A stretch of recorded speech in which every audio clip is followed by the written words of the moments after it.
ঘরে ঘরে তরুণ তরুণীরা শিক্ষিত বেকার হয়ে আছে।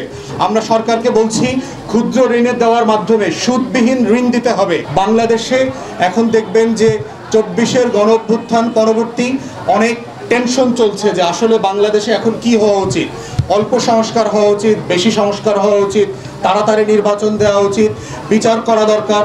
আমরা এবি পার্টির বক্তব্য হচ্ছে এগুলো সবগুলো গুরুত্বপূর্ণ। সংস্কার, বিচার এবং নির্বাচন একটার থেকে আরেকটা কোনোভাবেই ছোট না অথবা কম গুরুত্বপূর্ণ না। প্রফেসর ইউনূস, আমরা বিশ্বাস করি যে বয়স এবং দুনিয়াতে ওনার যে সম্মান আছে, এই সম্মানে ওয়াদা দিয়েছেন আগামী ডিসেম্বর থেকে জুনের মধ্যে নির্বাচন হবে। সেই ওয়াদার উপরে আমরা আস্থাশীল। আমরা বোধ করছি এর ভিতরে গুরুত্বপূর্ণ যেই সেবাদানগুরু প্রতিষ্ঠান আছে।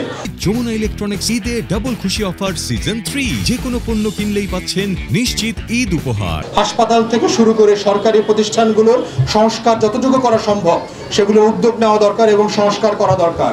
ভালো মানুষ, সৎ, যোগ্য, যারা দক্ষ কর্মকর্তা আছেন প্রশাসনে, পুলিশের ভিতরে, আমলাতন্ত্রের মধ্যে, তাদেরকে এই দায়িত্বগুলো দেওয়া দরকার। গণশুনানির মাধ্যমে জনগণের মতামত নেওয়া দরকার। জনগণের অভিযোগগুলো যেন সমাধান হয়, অভিযোগগুলো যেন সরকার শোনে, স্থানীয় প্রশাসন শোনে, সেই বিষয়গুলো নিয়ে আমরা বারবার কথা বলছি। বর্তমানে দেখবেন কোনো স্থানীয় প্রশাসন নাই। ইউনিয়ন পরিষদ থেকে শুরু করে আপনার জেলা পরিষদ পর্যন্ত সকল প্রশাসন সরকার ভেঙে দিয়েছে।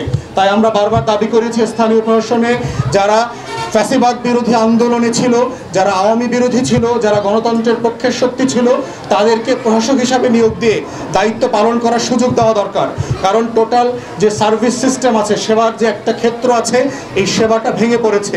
জন্ম সনদ, মৃত্যু সনদ, বিবাহের সার্টিফিকেট, তারপরে হচ্ছে জাতীয় নাগরিকপত্র যেগুলো আছে, ভোটার আইডি কার্ড, কোনো কিছু করা যাচ্ছে না এবং অনেক বছর ধরে জমে আছে। 4 বছর 5 বছর ধরেও আপনার ভোটার আইডি কার্ড করা যাচ্ছে না।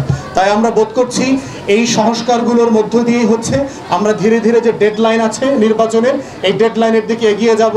এবং ঝিনাইদহে আপনার একজন ভাই শহীদ হয়েছেন, আমরা তার রুহের মাগফিরাত কামনা করছি।